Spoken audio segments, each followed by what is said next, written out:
শেখ হাসিনার 16 বছর ছিল, 16 বছর আমার সন্তান আমার বুকে ছিল। হাসিনা চলে গেছে, আমাকে সন্তানগুলো নিয়ে গেছে। এই সারজিত আলম, এই নাহিদ ইসলাম, এরা ডাক দিয়েছে ছাত্রগো, এটুকু ডাকে আমাকে সন্তানরা সব নামে গেছে যে বড় ভাইরা ডাক দিয়েছে, আমরা ঘরে বসে থাকতে পারবো না। তখন ডাক দিয়েছে, সেই ডাকে নামে গেছে। এখন সারজিত আলম, নাহিদ ইসলাম তারা কই? ডকদানি নো চাইছে, চেয়ারটা পাইছে, আমাকে সন্তানের রক্তর বিনিময়ে চেয়ার পাইছে।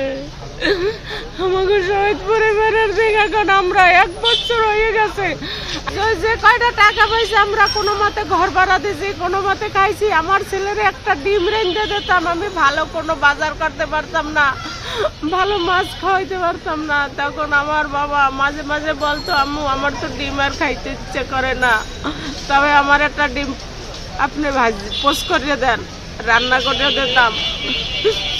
এই কষ্ট করে আমরা এই সন্তান মানুষ করছি, যে কোনো একটা আশায় ভরসায়।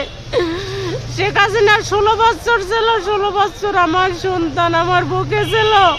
হাসিনা চলে গেছে, আমাকে সন্তানগুলো নিয়ে গেছে। আমার সন্তানরা কি অপরাধ করছে? আমাকে সন্তানরা কি ও খাইতে দিছে না পড়তে দিছে? আমরা ভ্যান চালক, আমরা ভ্যান চালাইয়া খাওয়াই আমাকে সন্তান মানুষ করছি, ছোটবেলা হচ্ছে লেখাপড়া এই পর্যন্ত আনছি। যে আমাকে সন্তানরা কেন মারলে, কিসের জন্য মারছে? হয় মারছে, ঠিক আছে, আমাকে ও আল্লাহ সাথে। এখনো আমার সন্তানের বিচার পাই নাই। আর এখন এই উপদেশটা ধরিয়া খুনিগো ধরিয়াও ছাড়িয়ে দেয়, খুনিগো ছাড়িয়ে দেয়, সেই খালি তার পদত্যাগ চাই, আমরা তার পদত্যাগ চাই। যার বিনিময়ে আমরা 2 দিন এই জায়গায় আসতেছি, আর 2 দিন আমরা রাস্তায় আন্দোলন করছি।